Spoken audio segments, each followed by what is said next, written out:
Welcome to Engineering Influence, a podcast from the American Council of Engineering Companies. And today and this week, we have our ExCom orientation. That's when everyone who's coming into ExCom, vice chairs and our incoming chair-elect, get together and kind of do an information dump about not only ACEC National, but roles and responsibilities of ExCom, and then also what everybody else does around here, all of what departments kind of present. So it's kind of a 2-day boot camp. And it can be intensive at times, and I'm very pleased by joined by one of our incoming vice chairs who's going to be getting all that information, Peter Moore, CEO of Chen Associates out of Florida. Welcome to the program and welcome to Washington. Thank you. Very happy to be here. I apologize that it's not May. It's a cold late January day, but you made it, and I appreciate it. Absolutely. So you're coming as a vice chair with ExCom. What led you to decide to say, I want to pursue some of the volunteer leadership position over at ACEC, and tell us a little bit about yourself and kind of your journey within the organization. Sure. Gosh, to me, ACEC was always one of those organizations that when I first became involved, I realized the quality of everything that ACEC did and the thoroughness of everything that ACEC did.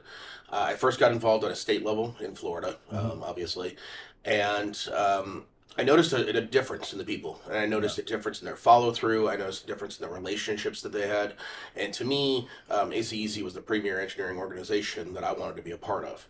I became president of the organization, and it was an interesting journey. We actually were the last MO to change to become ACEC of Florida. Yeah. We had a different name, and so I was president during that change. And to me, what that allowed me to do is allow me to learn a lot about the organization on a national level. And as an example, I created the Risk Management Committee in the state of Florida. I chair our Government Relations Committee in the state of Florida. And so I see a lot of synergies between what we're doing on a state level and on a national level. Yeah, and that's a great point. I mean, with everything that's going on in national, it should be replicated amongst the states. And having the Risk Management Committee stood up in Florida, and then also, of course, the government advocacy, which is our number one priority. It's essential that all the MOs are very, very engaged in those points. Looking ahead at we have a lot of priorities that we're working on right now. Either it's workforce development, it's the dealing with technology and how that's impacting the industry. What are the issues that really interest you, and what do you want to do to kind of leave your stamp on ExCom in the coming year? Sure. I think workforce development, as you mentioned, that is incredibly important to me. My father graduated at 33 years old, so I was the first four-year graduate in my family to, basically graduate high school, go straight to college. And I've spent my entire career building an organization that teaches folk from their very first day. Yeah. I'm in the civil engineering world. That is where I'm at. We put them in the fields. We make sure that they understand the difference between, a trackhoe and an excavator. Yeah. They understand all of those things. And what we've done is we built leaders throughout the organization. I'm very proud that many of my associates and some of my business partners have become leaders in other engineering organizations and in ACEC as well. So I think that just having that pervasiveness throughout that, and the engagement from the K through 12 all the way through college and moving forward is really important to me. And my career, my entire livelihood is based on the decision I made to become an engineer, and I think it's really important to pass that on. Yeah, we hear a lot. I mean, that engagement at the earlier you start, the better off you're going to be. Later on, and we're hearing everything. The K through 12, the middle school, the university. Where do you think ACEC best fits within that? As an organization, for getting to potential future engineers in the best, tough period of time. Sure. I think, obviously we need to leverage the power of our businesses. Yeah. Just yesterday, it's actually really good timing. Yeah. Just yesterday, I sponsored a series of teaching vans that taught engineering to my daughter, I have a first grader, but came to the school and taught everything from pre-K 1 all the way through 8th grade. And the idea there is that it gives an exposure, and I was able, obviously through my business, I was able to sponsor that. The nice part about it is that I'm also able to show up there and talk about how this impacts my life. And then they start associating kids need to understand that an engineer is a real person. You know, they Yeah. could see policemen, they could see firemen, they could see politicians, they see people on TV. Yeah. Not everybody knows an engineer, Hmm. and you need to be visible. So, you know, if you can see that as a potential outcome in your life, you see how cool it is. It Yeah. excites you. Hey, that guy's an engineer. Let me talk to him. That's the challenge, because so much of what's done by our industry is not seen, right? Correct. It's what lays the groundwork before the construction crews get to a site, Correct. or it's the preparing for the work.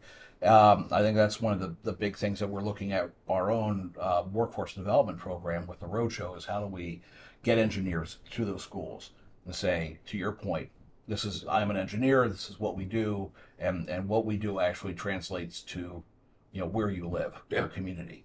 Every day I go out and I speak to students. I say, "What's the first thing you did this morning?" Mm-hmm. Most of them say, "Oh, I went to the bathroom, or I brushed my teeth, or I did that." And I said, "You're welcome." Yeah. You know, Exactly. that's, I mean, and in my career from a technical standpoint, before I became in leadership, I was a water sewer engineer. Yeah. And so to me, most of my problems, if I do a project, it's never seen until it fails. Yeah, exactly. 50 years, the pipe's in the ground, nobody cares. You have to remind people that it's an amazing thing that in the United States of America, you have the ability to get clean, potable water to your house, and it just shows up.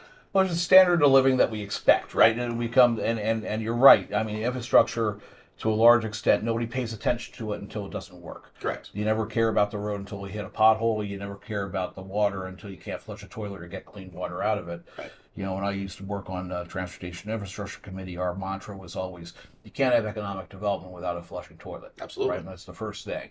And it's critical. And I think it's incumbent upon everyone in our who's an ACEC member or an engineer to it's not really, I guess, built in personality wise a lot of the time because everybody's Sure. focused on the work, but to take that extra step and be public and vocal about the work that's being done. I always tell my folk, especially, it's great to be involved in engineering organizations. It's even better to be involved in non-engineering organizations. Yeah. Because when you're the only engineer in the room. Mm-hmm. And you have the ability to explain these really complex things to folk who wouldn't necessarily understand it. Exactly. And so it takes a little bit of training and a little bit of help to step outside, of your comfort zone. But once you do, and once you realize that no one else in the room has any idea of what's going on, it's very easy for you to talk about something that's fundamental to you. Yeah, absolutely. Well, we're going to have a busy year ahead. There's a lot happening. Of course, we're looking to the next infrastructure bill. We're looking to the next tax bill. We've got an election. You came on at a good time. There's a lot to do. Yeah.